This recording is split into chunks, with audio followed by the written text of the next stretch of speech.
Kamusta? Mabuhay sa bagong episode ng aming podcast tungkol sa sugal.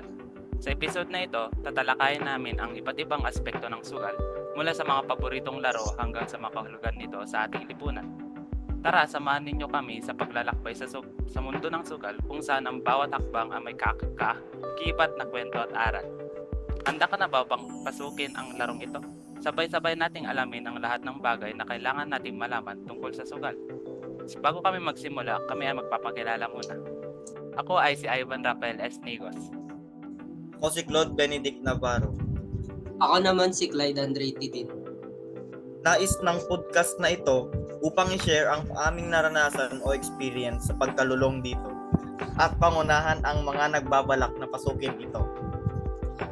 At nais din namin ipakita ang mga negatibong epekto ng pagsusugal kagaya ng anxiety, lack of sleep at madami pang iba. Nais ko sanang tawagin si Ivan upang maglahad ng kanyang nalalaman sa podcast na ito. Ano bang alam ko sa podcast ay sa sugal na ito? Sugal. Sa mga experience ko, wala pa akong na-try na online na sugal. Kagaya na ngayon na trending yung online na sugal sa internet. Yung mga natatry ko lang, mostly, hindi yung hindi yung mga yung palang mga pangmayayaman na talagang casino, ganun. Yung mga, kagaya dun sa sa likod, dun sa bilyaran, yung naglalaro kami nila tita. Kasama yan si Clyde. Kasama yan si Clyde. Laging talo din yan eh. Laging talo. Pati yung kapag merong mga patay, ganun. May puso yung mga sugal kasi may daw yun, yung sugal na yun. Parang may... Bingo. Oo, bingo. May parang good sign, parang something. Ganun. Yun yung mga sugal lang na naranasan mo ngayon. Mm-hmm. Ngayong mga panahon kasi natin, lalo ng pandemic na, nagkaroon din ng mga sugal na online. Tapos nagsilipat na rin yung mga streamers na naglalaro lang din dati ng mga online games kagaya ng ML, COD. Ngayon lumipat na din sila. Ang akin naman, parang na-encourage din ako na gayahin yung pagla-livestream nila. Oo. Hindi dahil naman sa... Dahil nga sa i-stream nila ganon, maraming na-encourage na magsugal dahil nakikita nila na maraming napapanalo. Di nagla-livestream ka rin, Clyde? Nang sugal, ganun? Nagla-livestream ka rin? Hindi ako nagla-livestream. Yung napapanood ko sa stream, kung anong game yung napapanood ko sa kanila na nananalo sila ng malaki, nilalaro ko din. Which is, nananalo naman ako nung una hanggang sa na-addict na ako at nagsusunod-sunod na rin yung talo ko. Nahihirapan na din ako, nagagamit ko na din kasi yung allowance ko, tuition ko, at madami na rin akong inutangan. Parang inutangan Parang din ako. Yung 100 parang pinasarap lang sa una. sa una lang masarap, ganun ba? Oo, tama. Sa una lang talaga masarap. Oo. Pati ako di ba nagkakautang rin ako sa'yo? Oo. Dahil lang din sa'yo yun, in-influensyahan mo ako. Yung nung nanalo nga ako nung last, binalatukan kita, pinatalo mo lang. 200. Kaya nga, pati ako, hindi lang din sa mga tuition ako kumukuha ng pangsugal, ganun. Pati rin sa mga pang-grocery, kinukupitan ko para lang may pang-cash in. Ay, alam ko na, Claude. Kaya yata hindi ka sumasama kasi nagsusugal ka na lang, no? Hindi naman. Nagba-Bible study kami dito sa boarding kasama si Oriel. Ulol! Di ka ganon. Kapag natin si FB, kilala kita eh. Ay, ganun. Kahit nagka-klase tayo, nagsusugal ka. Oh, hindi naman. Oo, yan. Ko yan. Kasama ko kasi si Claude niyan na nagsusugal habang nagkaklase. Katabi ko pa. Tapos matatalo. Tapos magka-cash in ulit hanggang sa wala na naman baon. Mawawala sa modeno. Personalan na. Makalala, gusto ko na itigil. Kasama po yung mga Yung mga, kunyari, hindi lang dyan sa mga casino, pati yung mga pusta-pusta, ganun. Sugal din ba yung mga yun? Oo, sugal din dun. Yun na. Sugal yun basta may involved na pera. Pera, gano'n. Sugal at sugal. Ay, sugal Kung- din pala karoon ng sugal. Kung susukatin mo nga yung pagka-addict mo sa sugal o pagkalulong gano'n, i-rate mo to 10. Okay. Ivan. Oo. Pagkalulong na. Oo. Ay, baka mga ano lang. Mga, ano ba? Kung 10 yung highest, mga 4 ganun. Kasi hindi naman nagsusugal eh. Kapag ano lang, hindi yun sa mga ganyan na casino, kapag mga pusta lang sa laro. Pero hindi naman malalaki yung ano, mga tayo. Ikaw nga, Clyde. Ako siguro, sa totoo lang, 10 eh. Kasi pag kunyaring walang-wala na din akong pera, naiisip ko na what if isugal ko tong last na pera ko? What if lumaki ng ilan libo, ganun. Tapos, simpleng bilyar lang din, ganun. Gusto ko din pustahan. Na-addict na talaga ako sa brand, hirap itigil. Rin, pag i-rate ko hanggang 10, 10 lang din sa akin. Ang hirap talaga itigil, sa totoo lang. Alam mo yung feeling na yun. Sino pa nag-influence sa'yo? Yung mga streamer lang din. Lalo na si Doggy. Ayun, oo. Grabe yung mga panalo. Kapag nananalo pa siya ng kunyari, nagmamaxin siya. Wawala siya dun. Parang tanga. Oo, grabe yun, ano niya, sumisigaw-sigaw. Parang aso talaga po. Literal. Nung una kasi sa sports betting pa kami ni Claude dati sa NBA, ganyan, sa Crush lang. Hanggang sa siya yung naka-discover talaga ng ibang gaming sites na hindi sports betting, baccarat, ayan, yung Lucky Nine. Oo, yung Ayan, baccarat. Ayan siya nagsimula. Nakikita ko yung si Claude noon. Ang laki nung kwan. Ang laki nung ads ngayon sa kwan, bro, sa Cleveland. Bakit? Mas malaki yung mapapananalunan mo pag kwan, doon ka pupusta. Ano yung mga yung pinakamataas na napanalunan mo, Claude? Pinakamalaki. Siguro mga 12K. Grabe. Grabe. Anong laro? Pero alam mo yung twist sa 12K na yon, tatalo lang din. Sabi na eh. Kasi, di ba, syempre kinash out ko, syempre malaking pera na yon. Oo. Tapos inuunti-unti ko lang din kinakash in kasi natatalo lang din. Grabe.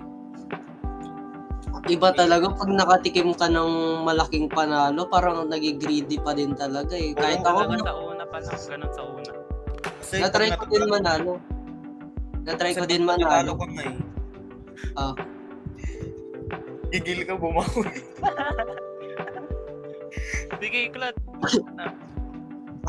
Natry ko din manalo ng 5,000 sa sa online casinos din. Kaso lang, nag-greedy ako na feeling ko kaya pa mag 10K. Kaya in-all in ko tapos wala na. Parang lahat naman ng mga kilala natin ganun. Parang kung i-estimate mo na yung talo ko, parang nasa 15K na. Hindi kasi enough yung nakaka-greedy talaga pag nakikita mong nananalo ng malaki. Alam mo yung essay sa kwan sa CFA? Ah. Kung may babalik yung mga na-spend mo, ganun, kung paano niya Ako din. mababalik yung buhay mo.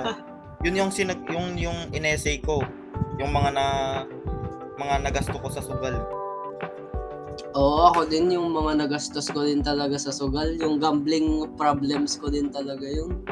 Shinare ko sa CFP. Gusto ko na talaga. Pati sa recollection nga, di ba, sasabihin mo ano yung mga kasalanan mo, ganun.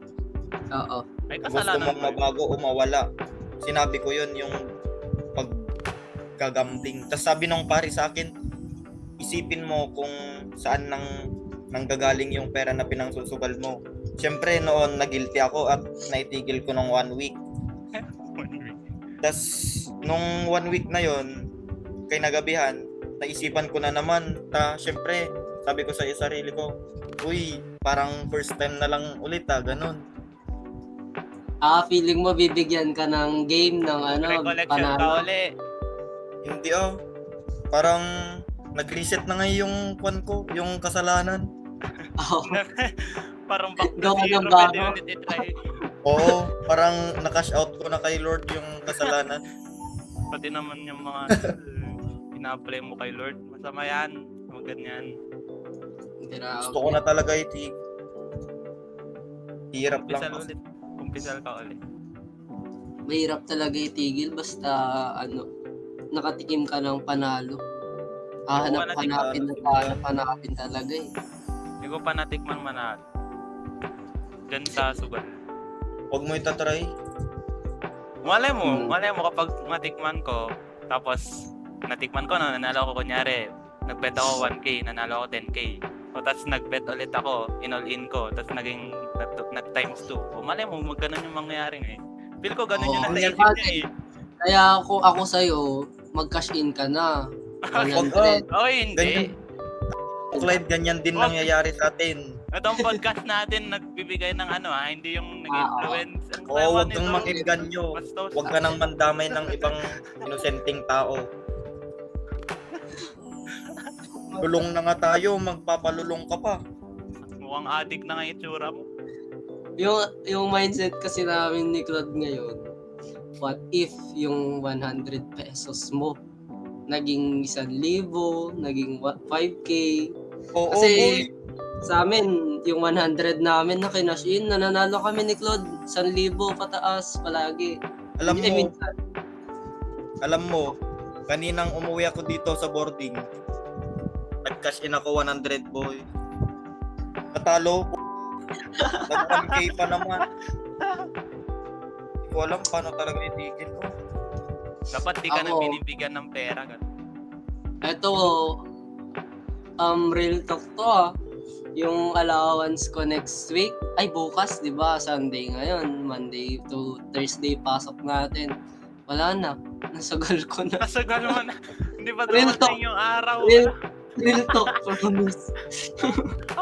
Oo. Ano na ngay allowance mo bukas? Wala, Pwede. siguro magbabaon na lang ako tapos sisingilin ko si Acosta kasi may utang din siya sa akin. Magkano nga yung niya, Kalbo. utang niya sa'yo? 100. Ay, ibigay mo na lang sa akin. Ay, sige. Wag mo na- May utang wag din mo pala na ako sa iyo, Diyos ko. May Wag mo utang na din ako. 200. Huwag mo na ika-cash in yan. Wag na, wala ka ng pera. Buong week pa tayo. Pero what pasok if? pa. Next week pala. Anong what if? Wala na yung what if. Wala nang what Aral if. ka na Ay, lang. wala na. Wala nang what if. Sunday, magkukuan tayo.